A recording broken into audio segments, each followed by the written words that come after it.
வணக்கம். நீங்கள் இப்போ படிச்சுட்டு இருக்கிற காலேஜில் வந்து பிளேஸ்மெண்ட் கிடையாது. ஆஃப் கேம்பஸில் தான் நீங்கள் வேலையை தேடணும் அப்படின்ற சூழ்நிலை ஏற்படலாம். நிறைய ஆர்ட்ஸ் அண்ட் சயின்ஸ் காலேஜஸில் இருக்கிற பெரிய ப்ராப்ளமும் இதுதான். அப்படியே பிளேஸ்மெண்ட்ஸ் வந்தால் கூட hardly 15 to 20% of the students தான் அதனால் பெனிஃபிட் அடைகிறாங்க. ரிமைனிங் ஸ்டூடெண்ட்ஸ் எல்லாருமே வேலையை அவங்களே தேடிக்கிறாங்க. அந்த கஷ்டத்தில் நிறைய பேர் வந்து என்ன முடிவெடுக்கணும்னு தெரியாமல் கரஸ்பாண்டன்ஸ்லேயோ இல்லை வந்து போஸ்ட் கிராஜுவேஷன் பண்ணணுமேன்னு சொல்லிட்டு பண்ணுறாங்க. ஸோ நம்ம ஆஃப் கேம்பஸில் வேலை தேடும் பொழுது என்னென்ன விஷயங்களெல்லாம் நம்ம ஒரு ஸ்டூடெண்ட்டாக இருந்து செய்யணும் அப்படின்றத இந்த வீடியோவில் நான் பகிர்ந்துக்கிறேன். நான் 5 விஷயங்கள் உங்களுக்கு நான் சொல்கிறேன். இதில் முதல் விஷயம் வந்து ரிசர்ச் த கம்பெனிஸ். இப்போ நீங்கள் வந்து ஒரு துறையில் படிக்கிறீங்க, காமர்ஸோ இல்லை இங்கிலீஷ் லிட்ரேச்சரோ இல்லை எக்கனாமிக்ஸோ. அந்த துறையில் இருக்கிற என்னென்ன வேக்கன்சிஸ் எல்லாம் இருக்குது, என்னென்ன மாதிரி டெசிக்னேஷன்ஸ் இருக்குது அப்படின்றத எழுதி வச்சுக்கோங்க. எழுதி வச்சுக்கிட்டு இதில் எதெல்லாம் உங்களுக்கு பிடிச்சிருக்கு அப்படின்றத பாயிண்ட் அவுட் பண்ணிக்கோங்க.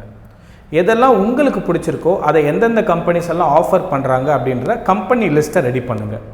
அந்த கம்பெனிஸ் இப்போது வேக்கன்சி இருக்கா இல்லையான்னு செக் பண்ணுங்கள். இதை நான் சொல்கிறது ரொம்ப சுலபமாக இருக்கும். இதை நீங்கள் தனியாக பண்ணிங்கன்னா ரொம்ப கஷ்டம். ஸோ நீங்கள் உங்களுடைய ஒரு 4-5 ஃப்ரெண்ட்ஸ் ஒன்றா உட்காந்து ஃபஸ்ட்டு டெசிக்னேஷன்ஸை ரெடி பண்ணி அந்த டெசிக்னேஷனில் உங்களுக்கு எது பிடிச்சிருக்குன்னு பார்த்து அதுக்கு ரிலேட்டடாக என்னென்ன கம்பெனிஸ் எல்லாம் வேக்கன்சிஸ் இருக்குதுன்னு பார்த்து அதுக்கப்புறம் நீங்கள் வந்து அதை பாயிண்ட் அவுட் பண்ணணும். ஸோ இதை நீங்கள் முதல் வேலையாக செய்யணும். ஏன்னா நீங்கள் ஃபர்ஸ்ட்டு டெசிக்னேஷனை பார்த்துட்டு அதுக்கப்புறம் கம்பெனியை தேடினீங்கன்னா இன்னும் நீங்கள் சரியான இடத்துல போய் சேரலாம் அப்படின்றது என்னோடய பாயிண்ட். ஓகே, இதை பண்ணி முடிச்சதுக்கப்புறம் ரெண்டாவது விஷயமா நீங்கள் என்ன பண்ணணும்னா ரெஸ்யூமே ஆர் கவர் லெட்டர். இப்போ பார்த்தீங்கன்னா ஃபர்ஸ்ட் இயர் படிக்கிறேன், இப்போ நான் ரெஸ்யூமே ரெடி பண்ணணுமானா ஆமாம். செகண்ட் இயர் படிக்கிறேன், நீங்கள் காலேஜில் என்ட்ரான உடனே உங்கள் ரெஸ்யூமேவை நீங்கள் ரெடி பண்ணி வச்சுருக்கணும். ரெஸ்யூமேல என்ன விஷயம் ஆகணும், சேஞ்ச் பண்ணிக்கிட்டே இருக்கணும்னா ஆட் ஆன்ஸ்னு சொல்லுவோம். சர்டிஃபிகேட்ஸ் பண்ணுங்கள், ஸ்கில் டெவலப்மெண்ட்டுக்கு ரிலேட்டடாக ஏதாவது கோர்சஸ் போங்க, இல்லை ஏதாவது ப்ரோக்ராம் ஆர்கனைஸ் பண்ணுங்கள், இல்லை ப்ரோக்ராமில் பார்ட்டிசிபேட் பண்ணுங்கள். இந்த மாதிரி நீங்கள் சர்டிஃபிகேட்ஸை அக்யூமுலேட் பண்ணிக்கிட்டே இருக்கணும். ஏன்னா நீங்கள் காலேஜ் என்ட்ரு ஆகும்போது உங்ககிட்ட வந்து ஹார்ட்லி அரை பக்கத்துக்கு கூட இன்ஃபர்மேஷன்ஸ் இருக்காது. ஆனால் நீங்கள் காலேஜ் முடிக்கும் பொழுது மினிமம் ஒரு 2 பேஜஸ்க்காவது இன்ஃபர்மேஷன்ஸை நீங்கள் அதில் ஆட் பண்ணியிருக்கணும். ஸோ ஸ்டூடெண்ட்ஸ் வந்து ரெஸ்யூமவே ஏதோ கடைசி நேரத்தில் நம்ம என்னென்னலாம் இந்த 3 வருஷத்தில் பண்ணியிருக்கோமே அப்படின்னு சொல்லிட்டு அதை ஆட் பண்ணி முடிக்கிற ஒரு நாள் டாக்குமெண்ட் கிடையாது. ஒரு நாளுமே நீங்கள் ரெஸ்யூமேல அப்டேட் பண்ணுற அளவுக்கு நீங்கள் ஏதாவது பண்ணலாம். அந்தளவுக்கு கூட நான் சொல்லலை. அட்லீஸ்ட் ஒரு 6 மாதத்துக்கு நீங்கள் கை வைக்கும் பொழுதாவது ரெஸ்யூமேல சில விஷயங்களை ஆட் பண்ணுற அளவுக்கு நீங்கள் பண்ணியிருக்கணும். இந்த ரெஸ்யூமேவை முதல்ல ரெடி பண்ணிக்கோங்க. உங்கள் ப்ரொஃபஸர்ஸ் கிட்ட கேளுங்க, எனக்கு கரெக்ஷன் பண்ணி கொடுங்கன்னு. நீங்களாம் சில விஷயங்களை உரிமையாக ப்ரொஃபஸர்ஸ் கிட்ட கேட்க தான் ப்ரொஃபஸர்ஸ்க்கு வந்து அந்த தொழில் மேலே பக்தி அதிகமாகும். பசங்க வந்து வெறுமனே ஆசிரியர் நடத்துகிறாரு, நான் கவனிப்பேன், பார்ப்பேன், நோட்ஸ் எழுதுவேன், எக்ஸாம் எழுதி பாஸ் பண்ணிட்டு போயிட்டே இருப்பேன். ப்ரொஃபஸர்ஸோட குவாலிட்டி ரொம்பவே கம்மியாகுது. இதை வந்து ஒரு குற்றச்சாட்டாகவும் நீங்கள் எடுத்துக்கலாம், இல்லை வருத்தத்தக்க ஒரு இன்ஃபர்மேஷனாகவும் நான் உங்ககிட்ட பகிர்ந்துக்கிறேன். ஏன்னா ஒரு ப்ரொஃபஸர்ஸோடைய அந்த குவாலிட்டி வந்து கம்மி ஆச்சு அப்படின்னா எவென்ச்சுவலாக அந்த இன்ஸ்டிடியூஷனோட ரெப்யூட்டேஷனே போயிடும். அப்புறம் மாணவர்கள் நாளைக்கு வேலைக்கு போகிறாங்க அப்படின்னா எந்த அளவுக்கு அவங்க அந்த உலகத்தை புரிஞ்சுக்கிறாங்க, அந்த விஷயத்தை தெரிஞ்சுக்கிறாங்க அப்படின்றது ஒரு கேள்விக்குறியாகவே இருக்கும். ஸோ அதனால் நிறைய பேசுங்க, நிறைய கேள்வி கேளுங்க. ரொம்ப ஒரு டாபிக் எடுத்துட்டோன்னா அந்த டாப்பிக்கை ரிசர்ச் பெர்ஸ்பெக்டிவில் பாருங்கள். ஸோ இது எல்லாத்துக்குமே நம்ம என்ன அடிப்படையாக சொல்கிறோன்னா உங்களோட ரெஸ்யூமேவை ரெடி பண்ணி வச்சுக்கோங்க. ரெஸ்யூமேவை கொஞ்சம் ஆட் பண்ணி கரெக்ஷன்ஸ் பண்ணிக்கிட்டே இருங்க அப்படின்றது தான் பாயிண்ட். அதே மாதிரி நீங்கள் ஒரு கம்பெனியில் வேலைக்கு அப்ளை பண்ணுறீங்கன்னா சும்மா ரெஸ்யூமேவை போட்டுட்டு நான் ரெஸ்யூமேவை அட்டாச் பண்ணியிருக்கேன்னு சொல்லிட்டு மெயில் அனுப்பக்கூடாது. மெயில் அனுப்புகிறதே ஒரு கலை தான். அதை வந்து நீங்கள் சும்மா வந்து இந்த இன்ஃபார்மல் வேஸ் ஆஃப் லேர்னிங்ஸ் பண்ணிங்கன்னா புரியாது. நீங்கள் என்ன பண்ணுறீங்கன்னா எப்படி மெயில் அனுப்பணும், இல்லை இந்த சாட் ஜிபிடி, கூகுள் பார்ட்ஸ்லாம் இருக்கு இல்லையா, அதில் போயிட்டு கவர் லெட்டர்னால் என்னன்னு சும்மா கேளுங்க. அது ஒரு ஃபார்மேட் கொடுக்கும். அந்த ஃபார்மேட்டை பார்க்கும் பொழுது ஒரு கம்பெனியை எப்படி நம்ம அணுகணும் அப்படின்றதுக்கான ஒரு விடை வந்து உங்களுக்கு தெரியும். ஏன்னா கம்பெனியில் வந்து நீங்கள் ஒரு ஃபார்மலாக உங்களை பற்றி ஒரு சின்ன டிஸ்கிரிப்ஷன் கொடுத்து உங்களுக்கு இந்த விஷயங்களெல்லாம் தெரியும்னு சொல்லிட்டு அதுக்கப்புறம் நீங்கள் ரெஸ்யூமேவை அட்டாச் பண்ணி தான் ஒரு வேலையை தேடணும். இதுதான் ரெண்டாவது விஷயமா உங்களுக்கு சொல்கிறேன். முக்கியமாக ஆஃப் கேம்பஸில் போகும்போது கவர் லெட்டரும் ரெஸ்யூமேவும் நீங்கள் தனித்தனியாக வந்து ரெடி பண்ணிவிட்டு அதை கம்பெனிக்கு ஏற்ற மாதிரி டெய்லர் மேடு பண்ணணும். எல்லா கம்பெனிஸ்க்குமே ரெஸ்யூமே போட்டு பல்காக அனுப்பக்கூடாது. ஏன்னா எல்லா கம்பெனிஸ்க்குமே வேகன்சி இருந்தால் கூட வேகன்சியோட டெசிக்னேஷன் வேறு இல்லையா, எல்லாத்துக்கும் எப்படி ஒரே ரெஸ்யூமே அனுப்புவீங்க. ஸோ ரெஸ்யூமேல அப்பப்போ நீங்கள் ஆல்ட்ரேஷன் பண்ணணும். அந்த வேலைக்கு ஏற்ற மாதிரி சின்ன சேஞ்சஸ் பண்ணி அதை வந்து நீங்கள் அனுப்பணும். அதே மாதிரி கவர் லெட்டரையும் பண்ணணும் அப்படின்றது தான் பாயிண்ட். மூன்றாவது விஷயம் பார்த்தீங்கன்னா உங்களோட ஆன்லைன் ப்ரெசன்ஸ்.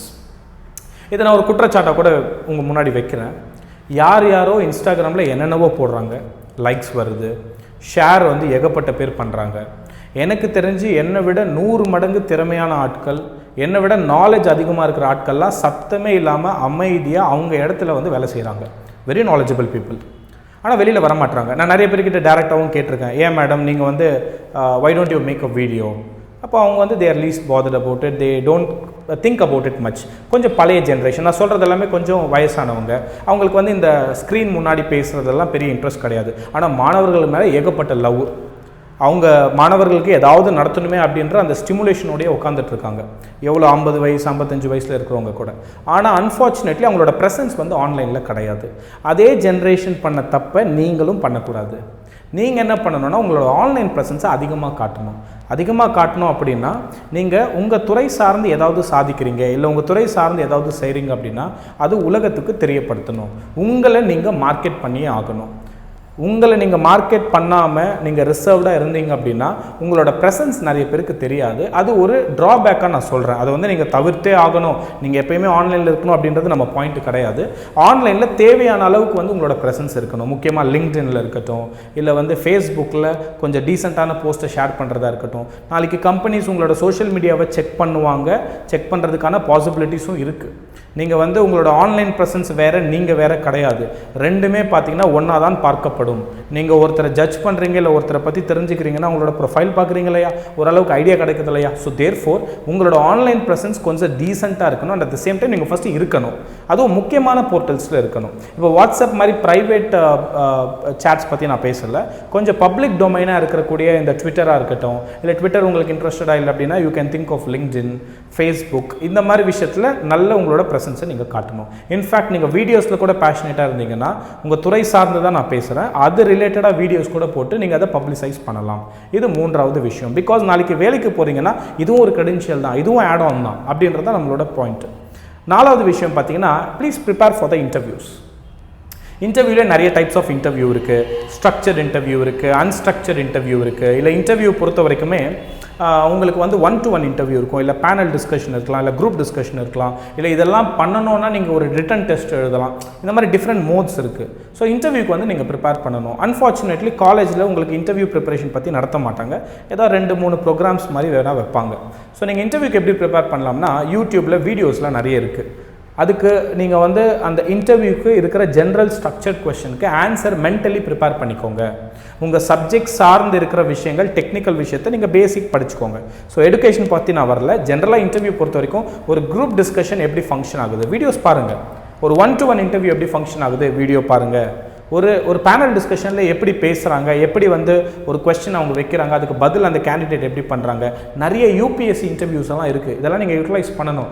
நிறைய ரிசோர்ஸஸ் ஃப்ரீயாக நம்மளை சுற்றி இருக்குது. ஒரே விஷயம் என்னென்னா, நம்ம அதை கரெக்டாக எடுத்து பார்த்துட்டோன்னா அந்த ஒரு விஷயத்தை நம்ம பார்க்கும்பொழுது நிறைய அது வந்து ஒரு மனிதனோட அனுபவம். ஒரு இன்டர்வியூவில் ஒருத்தன் பெஸ்ட்டாக பெர்ஃபார்ம் பண்ணுறான் அப்படின்னா ஏதோ 5 நிமிஷம் வீடியோ கிடையாது. அவன் அதுக்காக 50 நாள் 100 நாள் கஷ்டப்பட்டிருப்பான். அதை நம்ம 5 நிமிஷத்தில் பார்த்துக்குவோம். ஒரு மனிதனுடைய 50 நாட்களுடைய உழைப்பை நம்ம 5 நிமிஷத்தில் கற்றுக்கிற பாசிபிலிட்டிஸ்லாம் வந்துடுச்சு.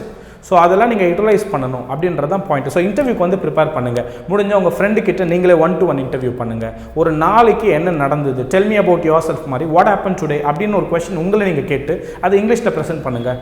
இன்டர்வியூ மோஸ்ட்லி நமக்கு இங்கிலீஷில் இருக்கிற காரணத்தால் நீங்கள் இங்கிலீஷில் ப்ரிப்பேர் பண்ணுங்கள். ஸோ உங்கள் லாங்குவேஜ் சைடும் ஒரு பக்கம் வளரும், at the same time sentence எப்படி ஸ்ட்ரக்சர் பண்ணணும் அப்படின்றதும் தெரியும். ஸோ இன்டர்வியூ அப்படின்றது 4வது பாயிண்ட்டை நான் உங்கள் முன்னாடி வைக்கிறேன். கடைசி பாயிண்ட்டு பார்த்தீங்கன்னா ஸ்கில் டெவலப்மெண்ட். என்னதான் நம்ம 1000 விஷயங்கள் பேசினாலுமே ஆஃப் கேம்பஸ் அப்படின்றது ஒரு பெரிய உலகம் ஆன் கேம்பஸை விட. ஏன்னா ஆன் கேம்பஸில் கம்பெனியே உள்ளே வந்துடுவாங்க. அந்த நேரத்துக்கு பசங்க சிஜிபிஐ யார் அதிகமாக இருக்காங்க, யார் பெர்ஃபார்ம் பண்ணுறாங்க பெஸ்ட்டான்னு சொல்லி எடுத்துருவாங்க. Which is a very minimal crowd. Off campus அப்படின்றது ரொம்ப பெருசு. ஸோ அப்போ ஆஃப் கேம்பஸில் நீங்கள் ஷைன் ஆகணும், இல்லை மற்றவர்களை விட ஒரு இடத்துல வித்தியாசமாக வேறுபடணும் அப்படின்னா நீங்கள் நிறைய வந்து சர்டிஃபிகேஷன்ஸ் அண்ட் ஸ்கில்ஸை டெவலப் பண்ணணும். அதுதான் நான் சொன்னேன், 1000 விஷயம் நம்ம பேசினாலுமே உன் சப்ஜெக்டில் இருக்கிற விஷயத்தை உன்னால் ப்ராக்டிக்கலாக பண்ண முடியுமா, இதுதான் வேலை. ஜாப் அப்படின்னாலே வந்து பேசுகிறது கிடையாது. அது டீச்சிங் ஃபீல்டுக்கு வேணால் பொருந்தும். But when it comes for the real world, corporate world, or when it comes for the enterprise of firm, நீங்கள் செஞ்சு காட்டணும். ஸ்கில்ஸ் தான். ஸோ அப்போ அந்த ஸ்கில் டெவலப்மெண்ட்டுக்கு என்ன பண்ணுறீங்க, எத்தனை சர்டிஃபிகேஷன்ஸ் பண்ணியிருக்கீங்க, எத்தனை ஒர்க் ஷாப்ஸ் போயிருக்கீங்க, என்னென்ன ஸ்கில்லு தெரியும், உன்னை நம்பி ஒரு வேலை கொடுத்தா நீ டைமுக்கு முடிப்பியா, டைமுக்கு வருவியா, வந்த வேலையை கரெக்டாக டைமுக்கு முடிச்சுட்டு நல்ல டீம் பிளேயராக இருப்பியா, உனக்குன்னு ஒரு டீம் கொடுத்து அந்த டீமால் உனக்கு வந்து அந்த வேலையை வாங்க வைக்க முடியுமா, இந்த விஷயங்கள் எல்லாம் வந்து ஃபர்ம் வந்து செக் பண்ணணும். ஸோ அதை தான் நம்ம ஸ்கில் டெவலப்மெண்ட்டாக சொல்கிறோம். அதை ஒரு ஸ்டூடெண்ட் வந்து கன்சிஸ்டண்ட்டாக ஃபர்ஸ்ட் இயர்லேருந்தே பண்ணிக்கிட்டே வரணும். கொஞ்சம் கொஞ்சமாக பண்ணணும், எல்லாம் வந்துடாது. எதெல்லாம் உங்களால் முடியுமோ, எதெல்லாம் உங்களுக்கு பண்ணுறதுக்கான பாசிபிலிட்டிஸ் இருக்கோ அதெல்லாம் நீங்கள் பண்ணலாம் அப்படின்றது தான் பாயிண்ட். ஸோ இந்த 5 விஷயத்தை நீங்கள் செஞ்சீங்கன்னா ஆஃப் கேம்பஸில் உங்களுக்கு வேலை கிடைக்கிறதுக்கான பாசிபிலிட்டி ரொம்பவே அதிகம். ஸோ கண்டிப்பாக இப்போ இருக்கிற காம்படிஷன் எனக்கே கூட பயமாக இருக்கும். நம்ம ஸ்டூடெண்ட்டாக இருந்தால் ரொம்ப கஷ்டப்பட்டுருப்போமோ இப்போ இருக்கிற ஜென்ரேஷன், இப்போ இருக்கிற timeline after the pandemic. But வேறு வழி கிடையாது, நமக்கு இந்த காம்படிஷனில் we have to survive. So அந்த கான்டெக்ஸ்ட்டில் நீங்கள் என்ன பண்ணணுன்னா என்ஜாய் பண்ணுங்கள். பட் எந்த காரணத்து கொண்டுமே வந்து அந்த என்ஜாய்மெண்ட் வந்து எல்லையை மீறி அது எடுகேஷனை வந்து அஃபெக்ட் பண்ணக்கூடாது. எடுகேஷன் அப்படின்றது ஒரு செப்பரேட் லைன், அது வந்து ஒரு புனிதமான லைன். அதில் பக்தியோட பயத்தோடு தான் நம்ம இருக்கணும். என்ஜாய்மெண்ட் அப்படின்றது செகண்டரி தான்.